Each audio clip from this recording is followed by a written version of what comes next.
confidence is a decision. And I know that's easier said than done, but honestly, it doesn't matter what niche you're in. If you're in the health and fitness niche or the beauty niche, doesn't matter what kind of content you are focused on. The confidence and the mindset to show up and to deliver and create content around what it is your focus is, it comes in the doing. Like, it is a decision. It's not like if you just keep waiting around for confidence to come knock on your door and show up one day and all of a sudden you have it, you're always going to be waiting. You're never actually going to create and start taking the steps to make that content. It comes in the doing. On cam ready in three, two, one.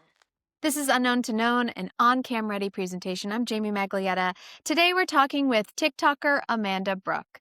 Now, she's not just a TikToker, guys. She's also my sister-in-law, but I've been watching her grow on social media and I'm constantly inspired. Just a year ago, she started on TikTok. Wait till you see where she's at now. Hold on, let me get it. If you are watching on YouTube, you will see me pulling up her account. Amanda started on TikTok a year ago, and now she has nearly 30,000 followers as of this recording. What is she doing, guys? She's talking directly to women in their 40s. And she's saying, hey, I get it. It's hard to be in our 40s. Here's some fashion tips, some hair tips, makeup tips, struggles. And she's talking directly to her audience, who she can relate to because she's in her 40s. She's becoming a niche expert for women in their 40s. And she's showing up authentic as possible. She's not doing TikTok dances, but she is adding some humor. And TikTok isn't her only bread and butter. She may not be posting on YouTube, but her YouTube is also still doing well, even though she hasn't been posting. She has 3,000 subscribers, which, is still not terrible. That's the top 10% of accounts has over 2,000 subscribers. So she's already doing well there. Plus, her one video that I keep looking at is 140,000 views. Now, she hasn't been posting here in a while, but it's still really interesting to see that she is seeing growth on YouTube and she isn't very active there anymore. You should subscribe to her YouTube and her TikTok.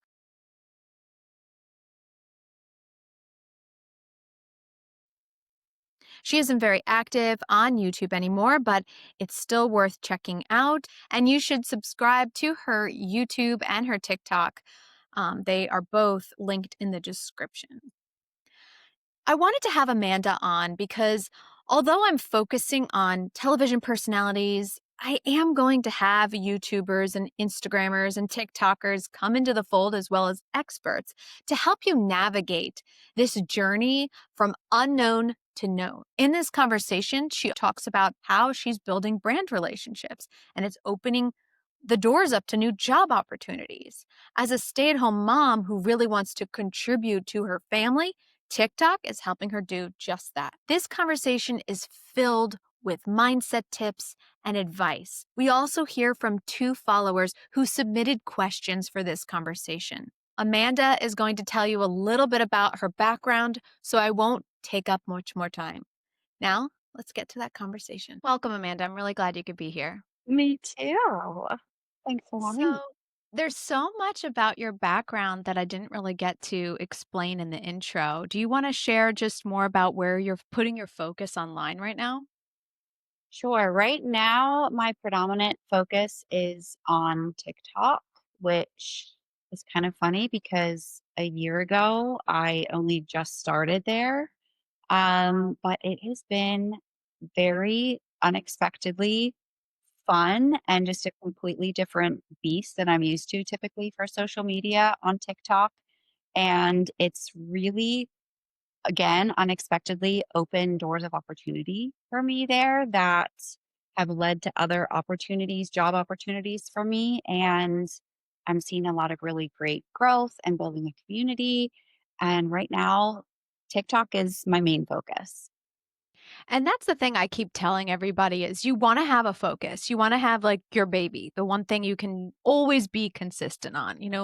As we're recording this, mine's been YouTube lately. It's you wanna be where maybe your audience is, or as Amanda is saying, the opportunities. So, Amanda, I mean, before COVID, when everyone started to turn to TikTok and Instagram and making videos, you were already testing out social media and really inspiring women, to follow suit. The growth you saw, really pushed me to dig into it as well. I mean, I didn't really start until 2019. I used a lot of different tactics. Some people will just organically grow. I had an Instagram, well, it was more like an Instagram influencer account on Facebook, and we had over 100,000 members. So a lot of those who came over to my Instagram were from that group. So it was like quick growth for me. Hey guys, if you still are from that group. But some people, it takes a long time to grow and see the growth that you saw. I also felt like your community was really shaped around women, mothers, photographers, and hair care enthusiasts, where you were so zeroed in on your niche from the start, from what I could see, that it seemed to help. But I would love to know more about your journey online and really what you credit to the original rise on Instagram. Yeah, I mean, I started originally on social media when I was building my photography business. Backtracking a little bit before that, I Mhm. was a high school art teacher.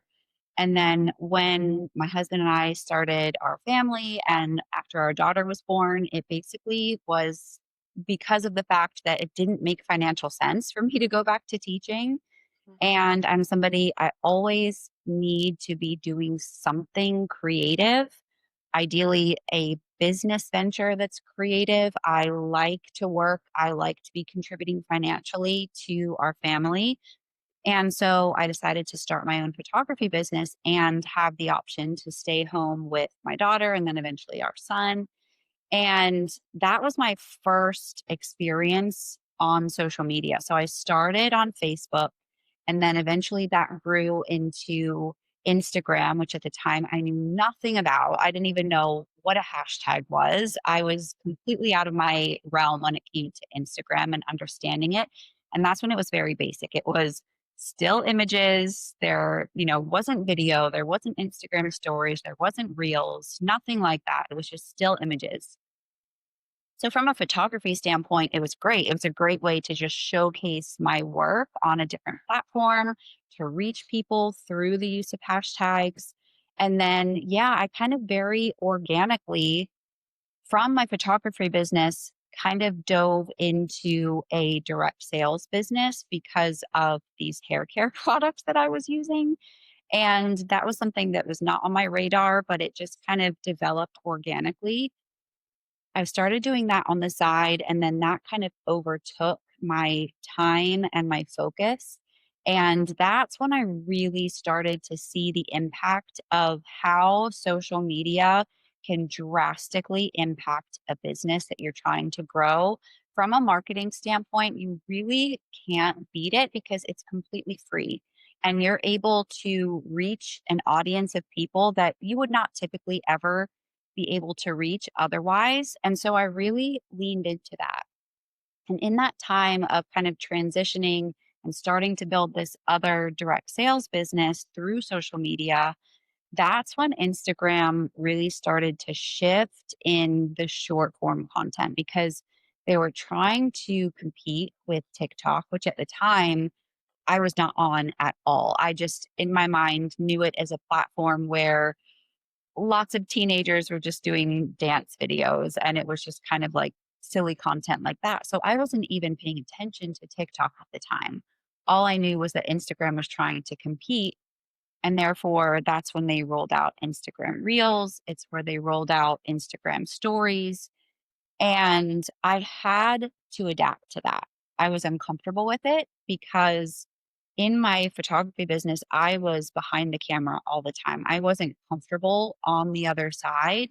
I didn't have the confidence to be on the other side of the camera. I would occasionally share the odd, like self portrait or selfie here and there, but otherwise, I was behind the scenes kind of person. And when I kind of dove into the hair care business, I was forced to be I was had to show my hair, right? Like if I'm trying to showcase these products, I had to force myself to start showing up on the other side of the camera, start posting selfies.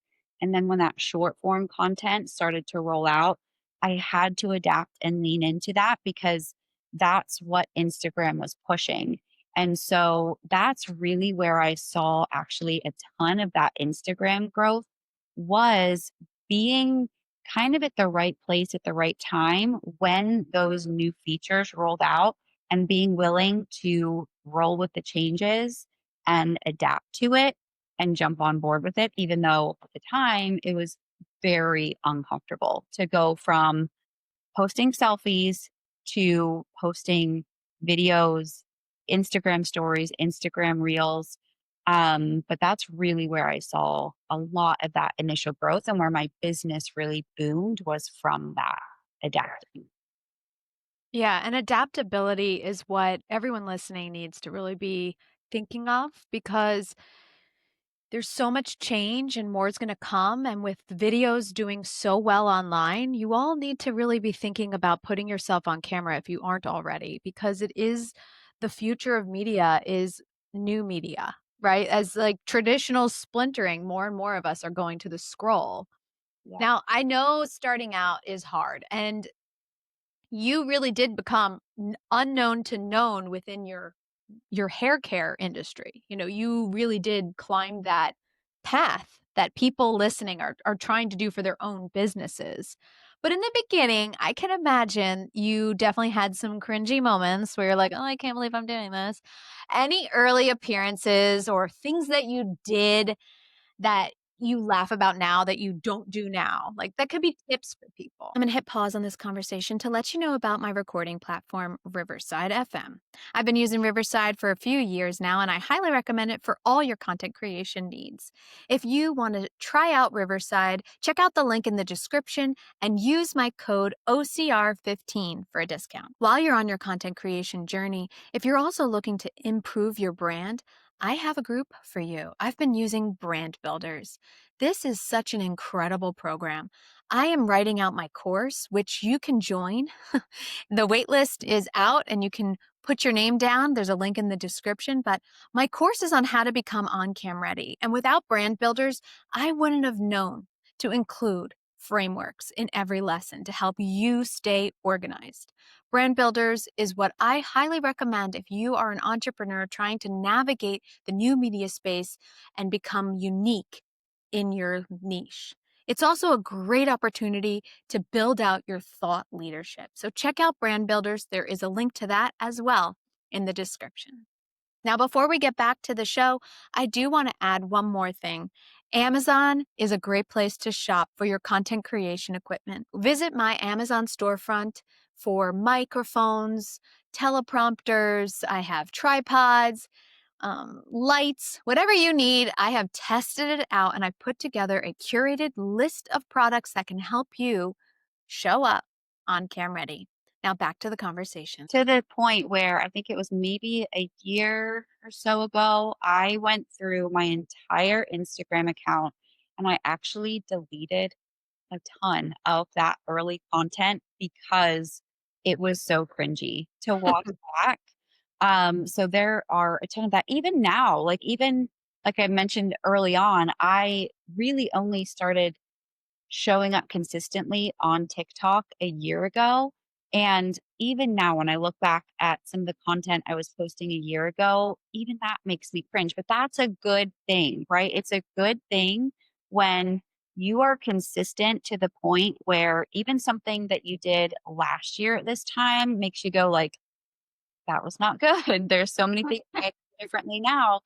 That's a good thing to recognize that and to be willing to be cringy, to be make a little bit of a fool of yourself in the beginning, to, go through that stage of feeling incredibly uncomfortable, feeling like a fish out of water that you don't have a clue what you're doing because ultimately the only way to get better at what you're doing is in the doing. Like it's in Mhm. the process along the way.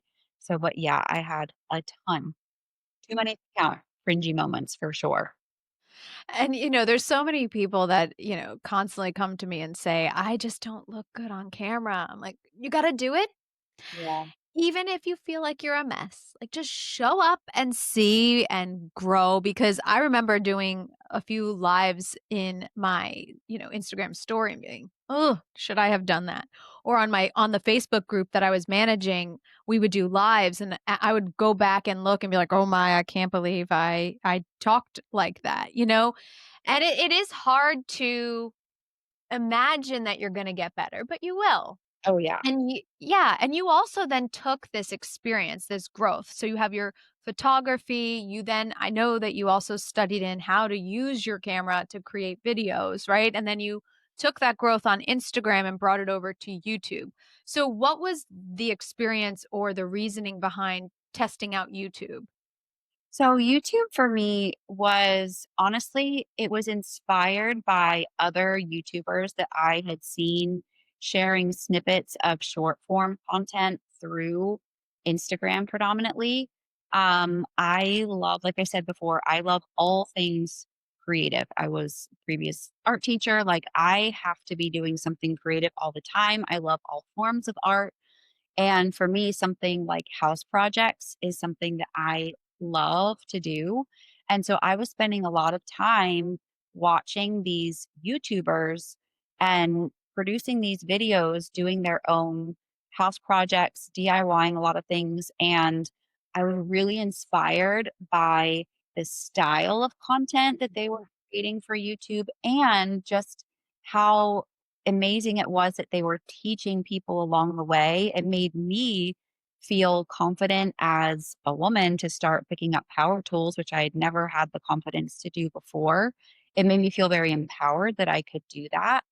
And we have a whole house full of projects that need done. And so my thought was, well, I could do that too. I could, as I'm starting to tackle some of these projects, I could start to document it and do it in a way that I'm hopefully doing the same. I'm kind of like paying it forward to other people, ideally other women, where I'm hopefully also empowering them to feel confident to use power tools or do some of that DIY stuff themselves. And that was fun. But the YouTube thing was kind of short lived. Like I haven't posted any long form content on there for a couple of years now, I think. Mhm.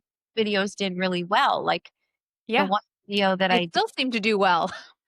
yeah, like the one video that I did, I was doing a build out of my daughter's closet, and the first part of that video series, I think it has like, I don't know, like 140,000 views or something like that, and that video allowed me to then monetize my YouTube account, and I still do genuinely love that style of content. It's fun to create for me. I'm able to get a lot more creative in the editing process with that longer form content.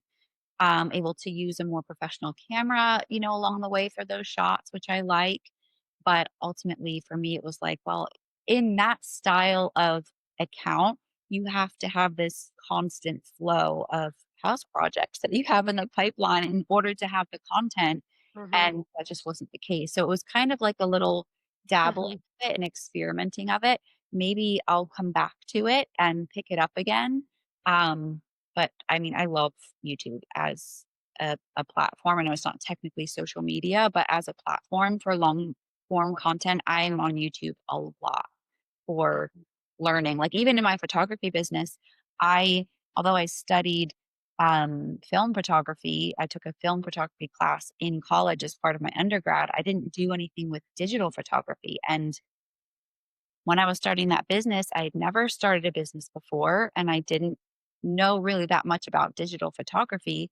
I literally learned on YouTube. Like, Mhm. hey, look, I enrolled myself in YouTube University because that's how I became self taught. That's how I learned how to start a business. It's how I learned how to create my own website. There's so much, value in creating that longer form content on YouTube as well. And if you're enjoying this conversation and you like what Amanda has to say, be sure to find her YouTube channel. It's in the description. You can also find us on YouTube as well. That's down there too. Be sure to subscribe and follow along because you never know. She could be posting new content there and you want to be there when she does. Now, you've been really focused on TikTok as we talked about, and your rise seemed to happen really quickly. I felt like it was overnight, you were at 10K, and now you're at over 20. And the shift there is again inspiring. I'm someone who's always behind the scenes. I'm not a person who's in front. So putting myself in front is always very I guess you could say I don't lack the confidence. It's more of it's a comfortability. I don't really feel as comfortable doing it. I'm great coaching other people doing it, but myself it's harder. So every time I see you doing it, I'm like, gosh, I don't even understand where she found that audio or how she was able to think of that. I never would have even thought of that. So I'm sure there's moments that you in the beginning may, as you talked about your cringiness, like looking at those original videos versus now, you may be like, oh, can't believe I was so nervous then and now I'm not. It just comes to me more naturally. Or, what is it about your strategy on TikTok that makes you come across as authentic and leaning into the trends? Like, do you spend a lot of time there? That was like a loaded question, but go for it. Yeah, so TikTok, what I've found really refreshing about it, honestly, I was terrified to start TikTok because so many people, I'd heard from so many people when it was starting to really gain traction, back in like 2020, 2021, everyone, that's all you heard about was TikTok. And I had the assumption that number one, it was predominantly for the younger generation, right? And that I didn't really have a place there because I'm in my 40s and I'm just like, that audio, like, am I too old to be here? Like, that was just constantly in my mind of like, what place do I have on TikTok? And I had heard from other people that TikTok can be brutal when it comes to like people in the comments. And I was like, I don't want to deal with that. Like, I kind of have tough skin, but not that tough of skin, and I don't want to deal with it. And now I'm kicking myself because really what happened was I started to kind of get tired of Instagram and it started to feel, and I still love Instagram. I still spend a lot of time there personally. But I have stopped posting as much to Instagram. It's now focused on just kind of posting personal family stuff here and there simply because I find that they're two very different platforms. Although they're both, really heavy into short form content, Instagram feels a lot more curated. It feels a lot more like that kind of highlight reel vibe to it. Whereas TikTok is a lot more raw in a lot of ways. And that's the thing I really loved about it and that I found really refreshing is Mhm. number one, a lot less people that I personally know are on TikTok. And so I found it to be somewhere where I could go and I could just kind of have fun with Mhm. content that I was putting out. And I didn't have to worry about who was seeing it. I'm sure there's still people that are lurking over there watching what I post. I don't even know are there. I'm sure that happens. But for the most part, the majority of people that you tend to worry about seeing your stuff and judging what you're doing and all of that. Because I think ultimately that's a big fear for a lot of people and what holds a lot of people back Mhm. starting on social media or Yeah. showing up on social media consistently is that fear of how they're being perceived by other people, which is sad, but it's true. That's a big fear for people. And I just found with TikTok that a lot of that was kind of removed and I could just go and have fun. I had no aim. I didn't know even why I wanted to be on there or what my goal was. I didn't really have an aim for it. I just naturally enjoy creating content. Mhm. And I was just kind of getting tired of Instagram. I wanted something fresh. I wanted something new. And what I found very quickly is that TikTok was that for me. If you are somebody who is worried about always having to feel like you're like always needing to be put together or, always have like your hair and makeup done, TikTok is not the place where you have to do that. you can show up literally like in your pajamas with a messy top knot, just talking to the camera as if you're FaceTiming your best friend.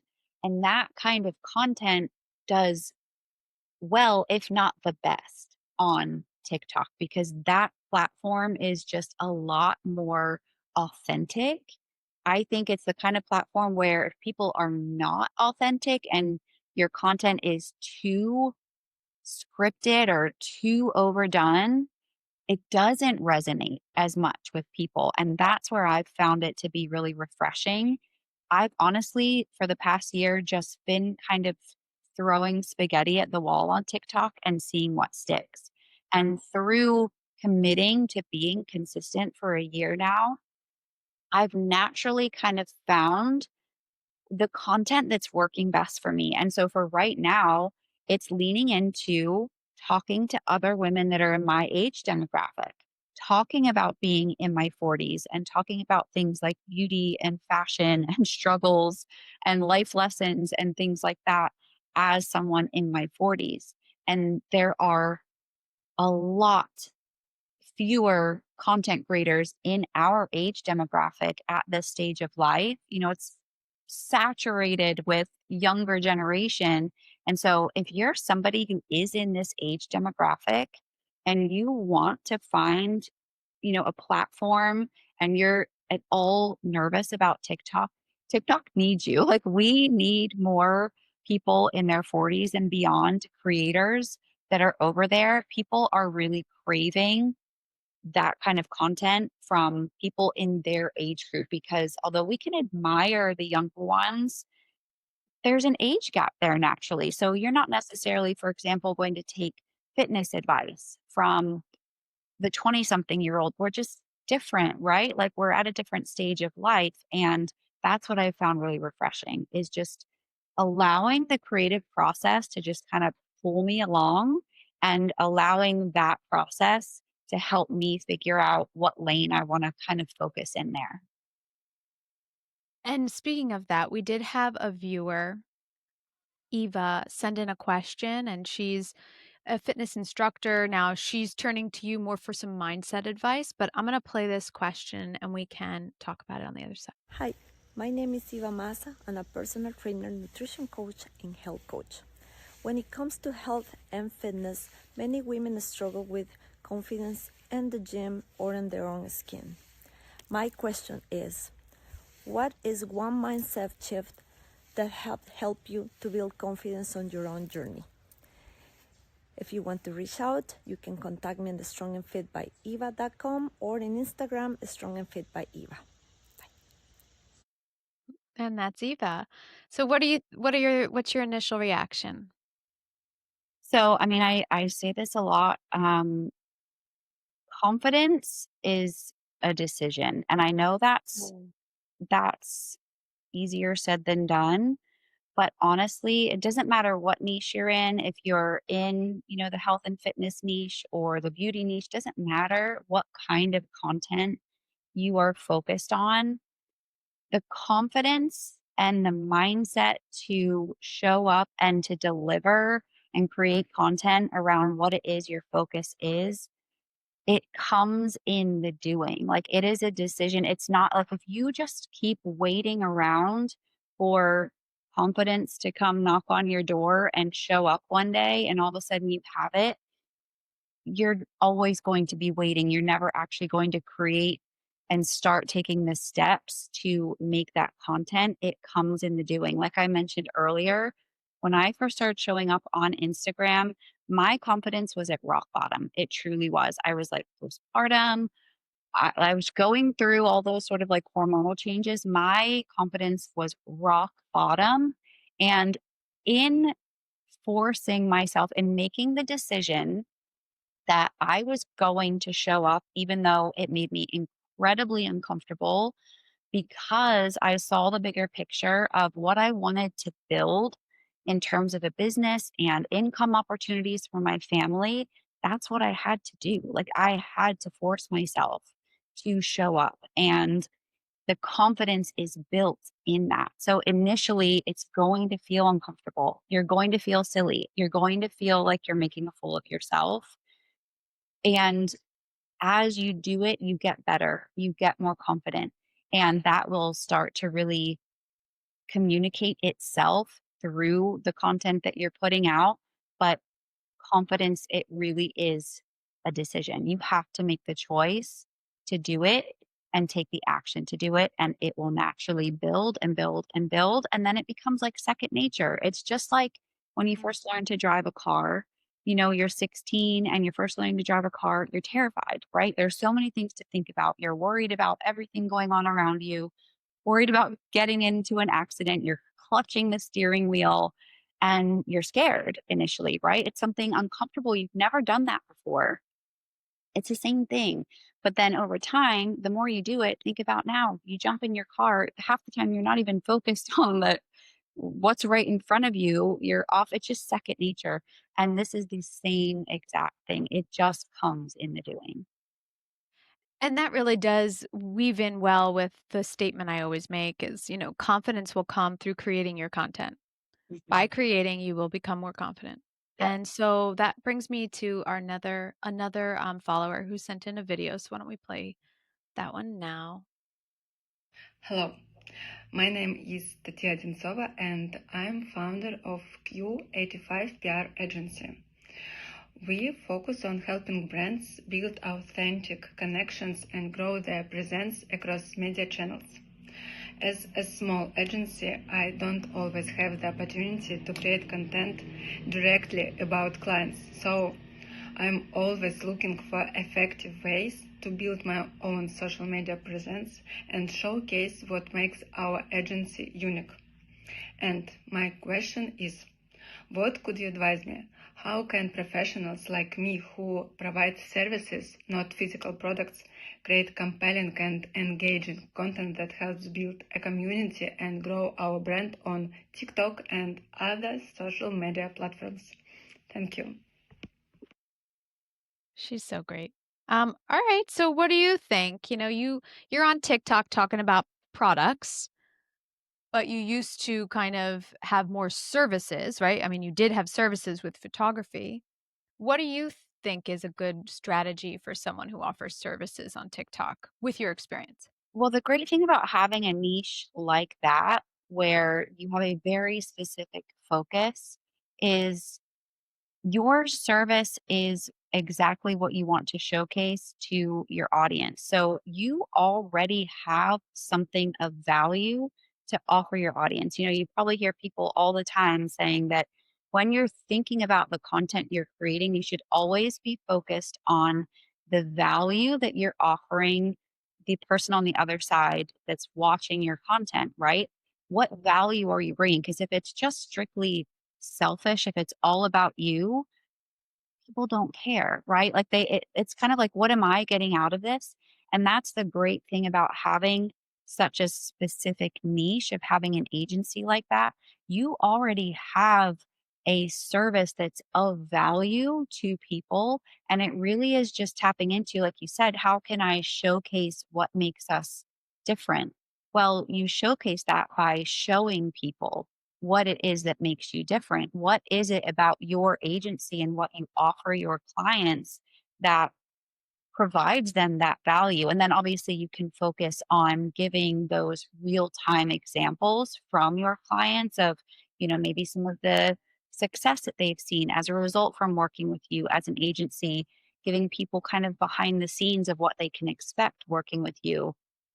When you have a niche like that, you can really, really hone in on that and focus in on the value. Education is huge.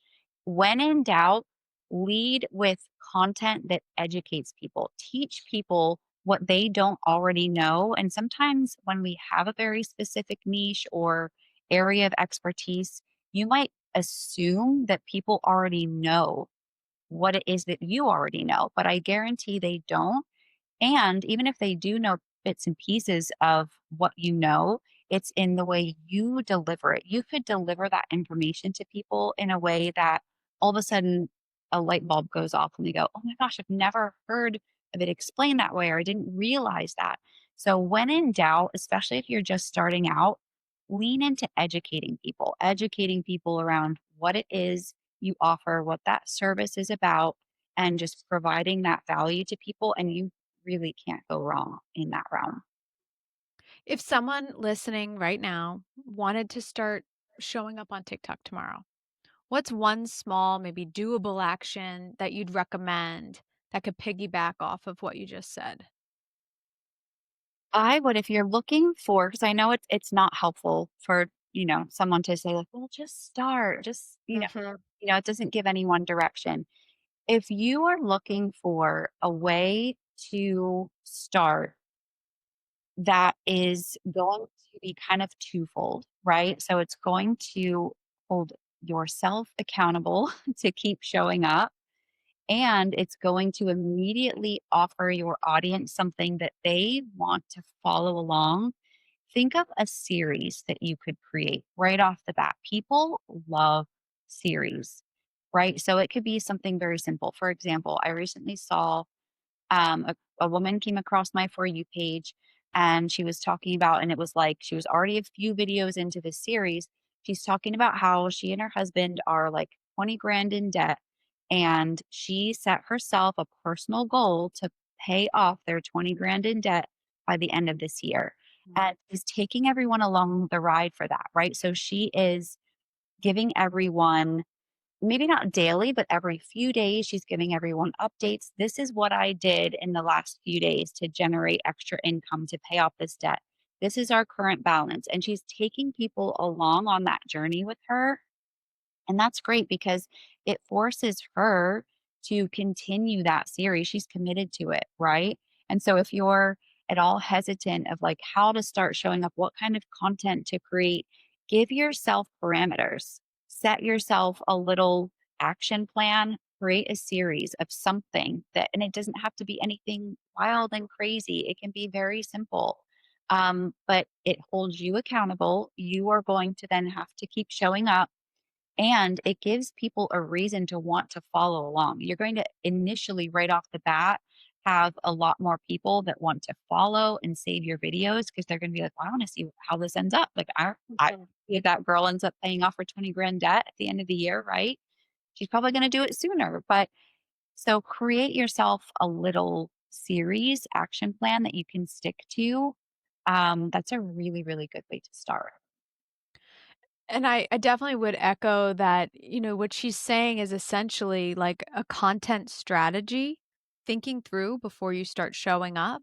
It's all about thinking like a producer, and a producer would be planning out what their content is and then trying to stick to it and commit. Some people use TikTok and even Snapchat as like an accountability partner.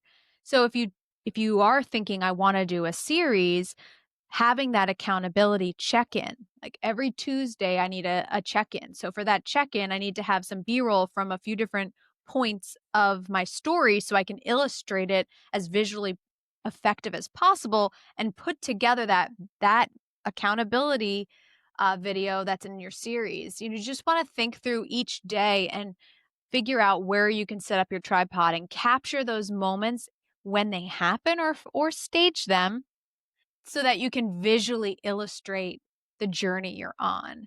Are there any points or tips or suggestions you have for people that are really just trying to figure out how to even record themselves?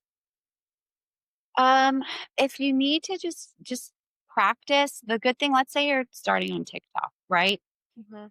The option of recording yourself and just saving it to a draft. So get in the habit of doing that. You don't even have to post it initially, right? But just get into the practice of recording yourself. You can fully edit on TikTok. I used to use an app to do all my recording. And now, because a lot of the content that I do is more on the fly, and again, the more you get comfortable with it, the more you can do that because you know what kind of content works well and what doesn't. But you can kind of create more on the fly as you go. And TikTok has all the tools and features that you need to edit your video right in there. You can splice it. So if you make, guys, the number of times I record a video and I re record what I'm trying to say over and over and over again, I promise you, for people that make it look so easy, I guarantee they've probably recorded that video numerous times and they messed up numerous times. If I played my video all the way through without editing it down, trust me, like you wouldn't feel so scared to start showing up because I mess up all the time. I fumble over my words. I lose my train of thought, right? But just get into that habit of recording yourself. And if nothing else, just save it to your draft and play it back and just practice with editing it. You can splice everything together, cut out all your ums and your pauses and your mess ups, and you can clip it down. You can add music, right? There's so much that you can do, but just get into that habit of building that muscle memory of just creating it. If you are initially so terrified to put your own face on the camera, then start where you're creating content that's not showing your face, right?